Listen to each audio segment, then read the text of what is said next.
हरे कृष्णा, राधे राधे। हम सभी साधक श्री सुदर्शन सिंह जी चक्र द्वारा लिखित पुस्तक नंद नंदन का श्रवण कर रहे हैं। आज का प्रसंग है पीवरी ताई। भूम्योपवेश। मुझ सुषमा का नाम शरीर के भारी होने के कारण पीवरी पड़ गया था बालकपन में ही, और तभी से यही मेरा नाम बन गया। हम स्त्रियां थोड़ी अधिक मोटी हुई और लोग पीवरी कहने लगते हैं। मुझे तो अपनी यह काया प्यारी लगती है।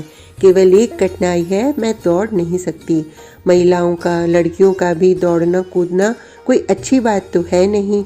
मुझे साधारण श्रम से भी स्वेद अधिक ही आता है और श्वास की गति भी शीघ्र बढ़ जाती है। प्राय सब सहेलियां पितृगृह में मेरा परिहास करती थीं और अब गोकुल में गोपियां करती हैं। मुझे बुरा नहीं लगता। क्रोध कोई भला क्यों करता है? हंसना, हंसाना और आनंद मग्न रहना। मनुष्य क्यों दुखी हो और दूसरे को दुख दे? मुख लटका कर बैठना मुझे कभी नहीं आया।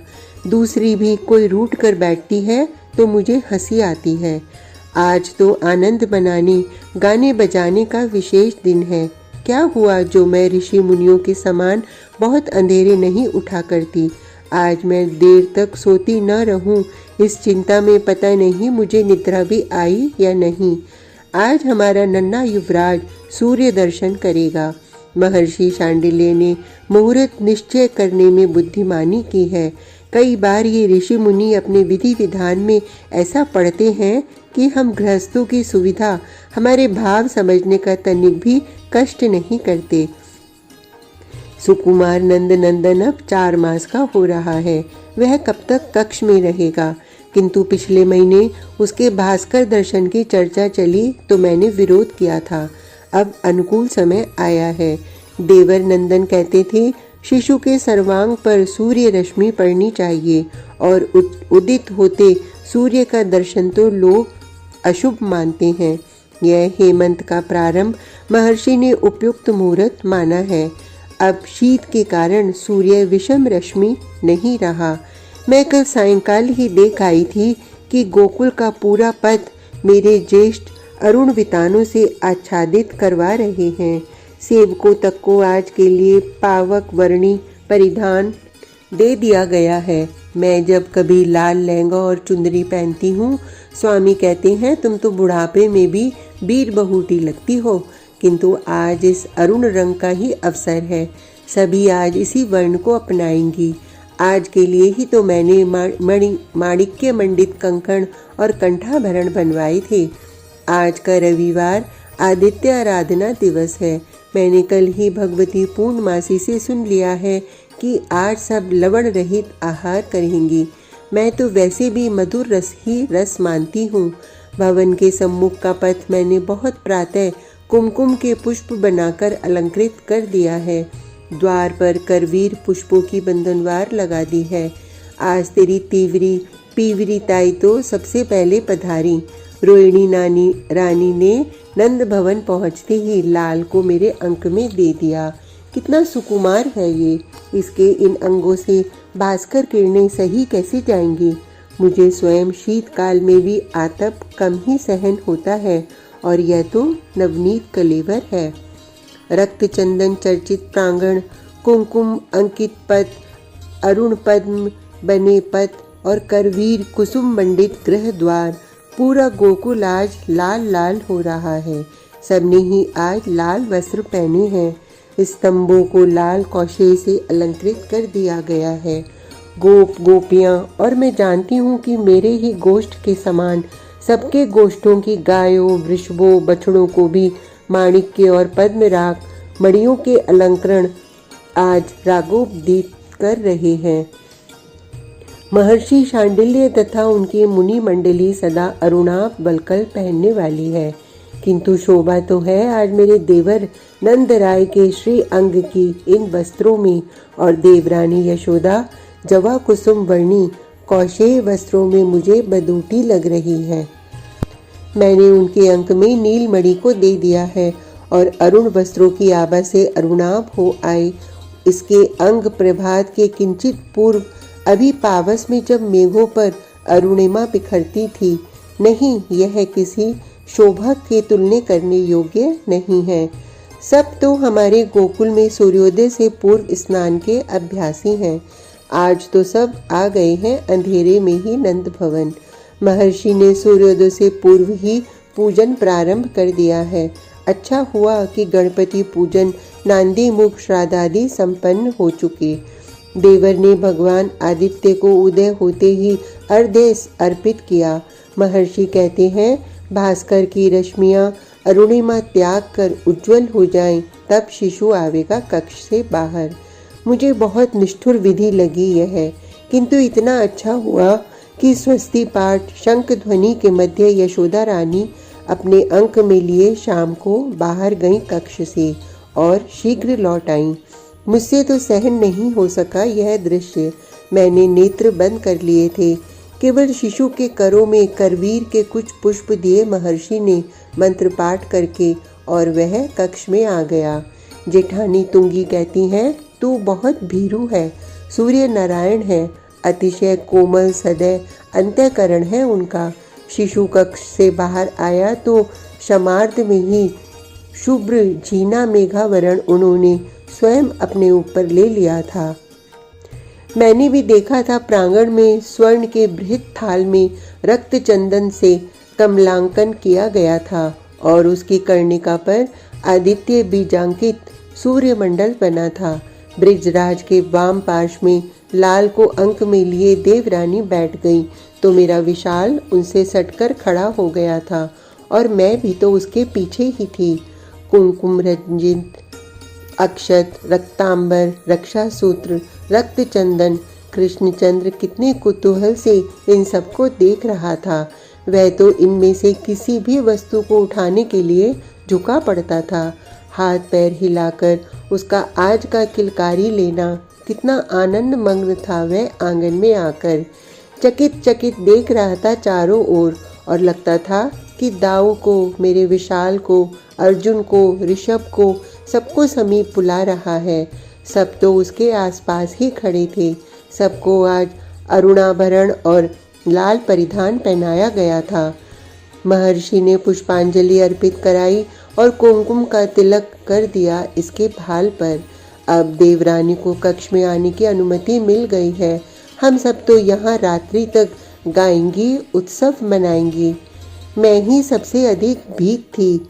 सबसे अधिक विरोध था मेरे मन में नंद नंदन को कक्ष से बाहर लाकर अभी आतप के सम्मुख करने का, और अब मुझे ही सबसे अधिक उत्सुकता हो गई है। कितना प्रसन्न हुआ था मेरा कृष्ण कक्ष से बाहर खुले में आकर। इसका वह किलकना, वह आनंद मग्न होकर हाथ पैर चलाना मुझे क्षण भर को भी भूलता नहीं है। शिशु अब खुले में आना चाहता है। अब यह बैठने का प्रयत्न करता है। मैं यह देख आई हूँ। पलने में उलट पलट होता है, आस्तरण को अस्त व्यस्त करता है रहता है और पेट के बल होकर उचकने की चेष्टा करता है। देवरानी कहती है, बृहस्पति इसके योग्य कोई आस्तरण नहीं ला देते हैं। इसके योग्य आस्तरण के लिए मैंने कई बार अपने स्वामी से कहा है। मैं इसकी ताई हूँ, किंतु इस कुसुम कलेवर के योग्य आस्तरण तो मैं भी सोच नहीं पाती हूँ। यह मुझे देखकर कि लगता है अंक में आने को अपने कर उठाता है, किंतु झिझक झिझक जाती हूँ। मेरे ये मासल कर भी कठोर ही हैं इसकी काया के लिए। मेरे स्पर्श से इसे कष्ट तो नहीं होगा, लेकिन ऐसे शिशु को अंक और पालने में ही तो रखा नहीं जा सकता। इसके अंगों में शक्ति आएगी जब यह भूमि पर बैठेगा, लेटेगा और सरकने चलने का प्रयत्न करेगा। यह मेरे सम्मुख भूमि पर कर टेक कर बैठेगा और मेरे विशाल से हाँ हूँ करेगा। कितनी साध है मेरी यह देखने की। हमारा यह नीलमणि भूमि पर बैठेगा, घुटनों के सहारे धीरे धीरे चलेगा। मेरी देवरानी की यह रोहिणी जीजी की उंगली पकड़कर खड़ा होगा और मुझे ताई कहेगा। मैं उसी दिन से इसके कक्ष में बाहर आने के उस दिन से यही सब स्वप्न रात दिन देखती हूँ और आज यह भूमि पर बैठेगा। महर्षि शांडिल्य ने मुहूर्त शीघ्र निकालकर अच्छा ही किया। अब यह 5 मास से कई दिन अधिक का हो गया है। आज नीलमणि का भूम्युपवेशन संस्कार है। यह भूमि का स्पर्श सहन कर सकेगा? हृदय बहुत वज्र बनाना पड़ेगा सभी को, किंतु पलने में और गोद में ही शिशु को सदा रखने से तो उसके अंगों का विकास नहीं होगा ना। गोकुल की पूरी गलियां गोमय प्लिप्त हो गई हैं। मुझे हंसी आती है, किंतु किया तो मैंने भी यही है। ऐसा उत्साह, इतना आनंद है कि हम सबका उद्योग कहता है मानो वह नन्हा ब्रिजराज कुमार आज ही ठुमकता हमारे ही आंगन में आने वाला है। सबने अपने द्वार आंगन सजाए हैं। मेरे स्वामी कहते थे कि किसी अलक्ष्य करने पूरा महावन सजा दिया है। तृणों तरुओं तक पर पुष्पों के रंग बिरंगे मंडल प्रकट हो गए हैं। मैंने कल कालिंदी पुलिन पर देखा, पूरा पुलिन रेणु कणों से स्वतः निर्मित चित्रों से इतना सुसज्ज, कोई कुशल कलाकार भी क्या सजाएगा इस प्रकार। शाली चूर्ण, हरिद्रा, कुमकुम आदि से गोकुल की गली गली में आज कुसुमांकन हुआ है। आज ही तो गोपियों को अपने चित्रांकन की कला को प्रकट करने का अवसर मिला था। तोरण बंधन बार यहाँ प्रतिदिन बदलते हैं। अब हमारे गोकुल में कोई दिन नहीं होता जब उत्सव न हो।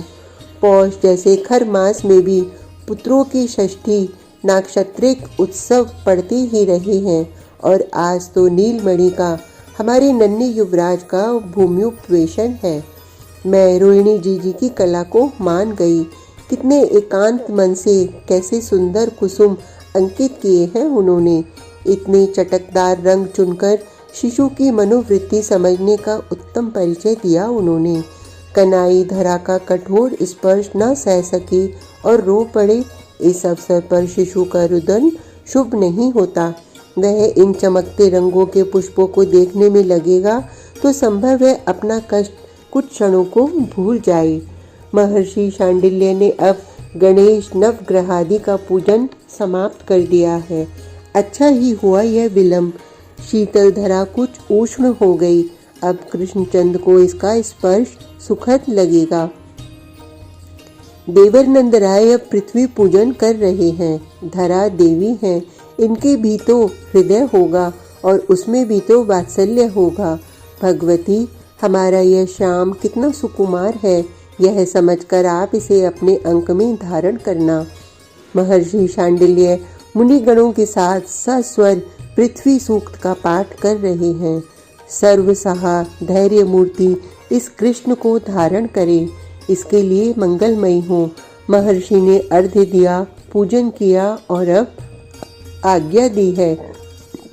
मैं अपनी इस देवरानी यशोदा को कैसे समझाऊं? मेरा हृदय ही कहाँ कम हिचक रहा है। यह शंख, भेरी, दुंदुभी, श्रृंगों का तुमुल नाद और जय ध्वनि, किंतु नीलमणि को उठाए मेरी देवरानी के कर कांप रहे हैं। मैं सहायता करूंगी इसकी, किंतु शाम तो दोनों चरण नचाने लगा है। यह स्वयं लटक गया है। इसे लगता है कि रंगों के बने पुष्प बहुत प्रिय लगे हैं। वह इन्हें लेने को उद्यत पड़ता है। जीता रहे, जुग जुग जिए मेरा लाल, मेरा आशीर्वाद, मुझ जैसी सबका आशीर्वाद। और इस समय तो गगन गूंज गया है गोपों की कंठ ध्वनि से। श्री ब्रिजराज कुमार की जय, जय मेरे लाल की, नंद लाल की जय। यह अपने पैर अर्ध कुंचित करके कोमल करों को भूमि में टेक कर बैठ गया है। कितना प्रसन्न है, कितने ध्यान से सम्मुख बने बड़े से पुष्प को देख रहा है। बुद्धिमान है मेरा लाल, समझता है कि कोई भी कर उठाएगा, पुष्प पकड़ने को तो बैठा नहीं रह सकेगा, अपने को ठीक संभाले बैठा है।